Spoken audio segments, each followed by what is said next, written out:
ডেনমার্কের এলসিনর দুর্গ। আকাশ ভাঙা শীতের এক মাঝরাত। দুর্গের প্রহরীরা কাঁপছে, তবে শুধু ঠান্ডায় নয়, তাদের চোখে মুখে একটা অদ্ভুত ভয়। কারণ পরপর কয়েক রাত ধরে তারা যা দেখছে তা বিশ্বাস করার মতো নয়। ঠিক মধ্যরাতে যখন চারপাশ নিস্তব্ধ হয়ে আসে, তখন দুর্গের ছাদে এক ছায়ামূর্তি দেখা দেয়। অবিকল ডেনমার্কের সদ্য প্রয়াত রাজা হ্যামলেটের বাবার মতো দেখতে। বর্ম পড়া, গম্ভীর মুখ, চোখে এক রাস যন্ত্রণা। এই খবর পৌঁছায় রাজকুমার হ্যামলেটের কানে। বাবা মারা গেছেন মাত্র মাস দুয়েক হলো, আর এর মধ্যেই তার মা রানী গর্ট্রুড বিয়ে করে বসেছেন হ্যামলেটেরই চাচা ক্লডিয়াসকে, যে এখন ডেনমার্কের নতুন রাজা। এই ঘটনায় হ্যামলেটের মন এমনিতেই দুঃখে আর ঘৃণায় ভরেছিল। বাবার এই প্রেতাত্মার কথা শুনে সে ঠিক করে নিজে গিয়ে এর মুখোমুখি হবে। সেই রাতে কনকনে ঠান্ডার মধ্যে হ্যামলেট অপেক্ষা করতে থাকে, আর ঠিকই সেই ছায়ামূর্তি আবার আসে। হ্যামলেটের দিকে ইশারা করে তাকে একা একান্তে ডেকে নিয়ে যায়। বন্ধুরা বারণ করে, কিন্তু হ্যামলেট শোনার পাত্র নয়। নির্জন জায়গায় গিয়ে প্রেতাত্মা মুখ খোলে, জানায় তার মৃত্যু স্বাভাবিক ছিল না, তাকে হত্যা করা হয়েছে। আর হত্যাকারী আর কেউ নয়, তারই ভাই ক্লডিয়াস, যে এখন সিংহাসনে বসে আছে আর হ্যামলেটের মাকে বিয়ে করেছে। কানের মধ্যে বিষ ঢেলে তাকে ঘুমের মধ্যেই হত্যা করা হয়েছিল। এই ভয়ঙ্কর সত্য প্রকাশ করে প্রেতাত্মা তার ছেলের কাছে একটাই জিনিস চায়, প্রতিশোধ। এই ভয়ঙ্কর সত্যিটা জানার পর হ্যামলেটের গোটা পৃথিবী যেন ওলট পালট হয়ে যায়। তার মনে সন্দেহের ঝড় ওঠে।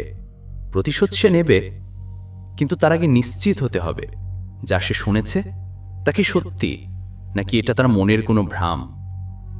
এখান থেকে শুরু হয় হ্যামলেটের এক অদ্ভুত অভিনয়। সে সবার সাথে পাগলের মতো আচরণ করতে শুরু করে। তার এলোমেলো কথা, অদ্ভুত চাহনি দেখে সবাই ভাবতে থাকে বাবার মৃত্যুর শোকে আর প্রেমিকা ওফেলিয়ার প্রত্যাখ্যানের কারণে রাজকুমারের মাথা খারাপ হয়ে গেছে। ওফেলিয়া হল রাজার প্রধান উপদেষ্টা পোলোনিয়াসের মেয়ে। হ্যামলেটেরই পরিবর্তনে সেও খুব কষ্ট পায়। রাজা ক্লডিয়াস আর রানী গার্ট্রুডও চিন্তিত হয়ে পড়েন। তারা হ্যামলেটের ছোটবেলার দুই বন্ধু রোজেনক্র্যান্স আর গিল্ডেনস্টর্নকে ডেকে পাঠান হ্যামলেটের উপর নজর রাখার জন্য, তারই পাগলামির কারণ খুঁজে বের করার জন্য। কিন্তু হ্যামলেট খুব চালাক। সে ঠিকই ধরে ফেলে যে তার বন্ধুরা আসলে রাজার গুপ্তচর। এরই মধ্যে একদল অভিনেতা এসে হাজির হয় এলসিনর দুর্গে। তাদের দেখে হ্যামলেটের মাথায় একটা বুদ্ধি খেলে যায়। সে ঠিক করে এই অভিনেতাদের দিয়ে সে একটা নাটক মঞ্চস্থ করাবে। নাটকের কাহিনীটা হবে ঠিক তার বাবার হত্যার ঘটনার মতো। এক রাজা যে ঘুমের মধ্যে তার ভাইয়ের হাতে খুন হয়। হ্যামলেট দেখতে চায় এই দৃশ্য দেখে রাজা ক্লডিয়াসের মনের অবস্থা কি হয়। তার মুখেই কি ধরা পড়বে তার অপরাধ? অবশেষে সেই নাটকের রাত আসে। রাজদরবারে সবাই উপস্থিত। নাটক শুরু হয়। যেই মুহূর্তে নাটকের মধ্যে রাজার কানে বিষ ঢেলে দেওয়ার দৃশ্যটি আসে, ক্লডিয়াস আর স্থির থাকতে পারে না। সে আসন ছেড়ে উঠে দাঁড়ায়, তার মুখ ফ্যাকাশে হয়ে যায়।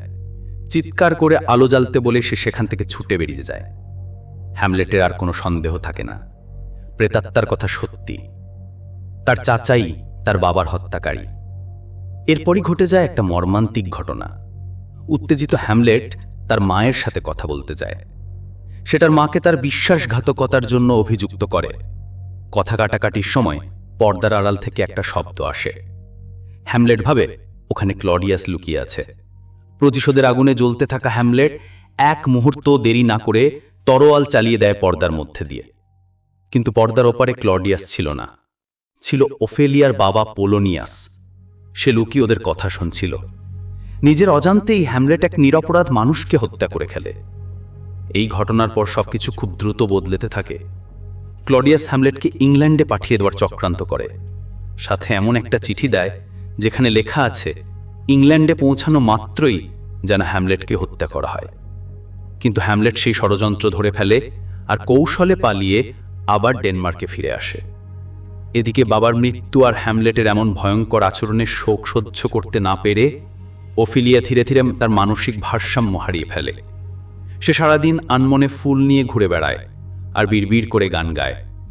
একদিন নদীর ধারে ফুল তুলতে গিয়ে সে পানিতে ডুবে মারা যায়। ওফেলিয়ার ভাই লায়ারতেস ফ্রান্স থেকে ফিরে আসে বাবা আর বোনের মৃত্যুর খবর পেয়ে। তার মাথায় তখন শুধু প্রতিশোধের আগুল। ক্লডিয়াস এই সুযোগটা কাজে লাগায়।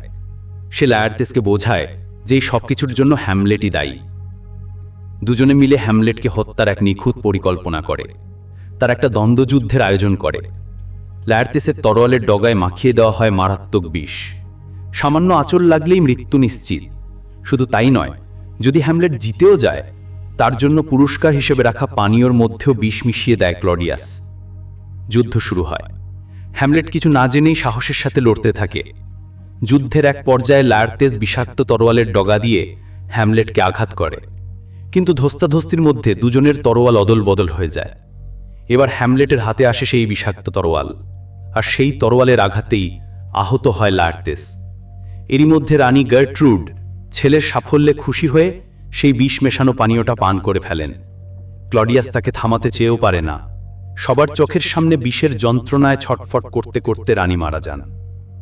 মৃত্যুর আগে লায়ারতেস সমস্ত ষড়যন্ত্রের কথা হ্যামলেটকে জানিয়ে দেয়। সে বলে দেয় যে তার তরোয়ালের বিষ আর ওই পানীয়র বিষ সবকিছুর পেছনেই রয়েছে রাজা ক্লডিয়াস। সত্যিটা জানার পর নিজের শরীরে বিষ ছড়িয়ে পড়তে থাকা সত্ত্বেও হ্যামলেটটা শেষ শক্তি দিয়ে ঝাঁপিয়ে পড়ে ক্লডিয়াসের ওপর। বিষাক্ত তরোয়ালের আঘাত আর বাকি বিষটুকু জোর করে খাইয়ে সে তার বাবার হত্যার প্রতিশোধ নেয়। রাজদরবারে তখন শুধু লাশের সারি। রানী, রাজা, লায়ারতেস আর সবশেষে হ্যামলেট। মৃত্যুর আগে সে তার একমাত্র বিশ্বস্ত বন্ধু হরাশিওকে অনুরোধ করে যেন সে তার এই কাহিনীটা সবাইকে জানায়, যেন মানুষ জানতে পারে কেন তাকে এই ভয়ঙ্কর পথ বেছে নিতে হয়েছিল।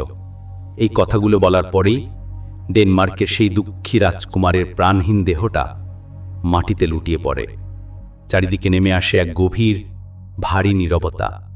প্রতিশোধের এই কাহিনী শেষ হয় একরা শূন্যতা আর ধ্বংস দিয়ে, যা প্রমাণ করে প্রতিহিংসার আগুন শুধু শত্রুকে পোড়ায় না, নিজেকেও ছারখার করে দেয়।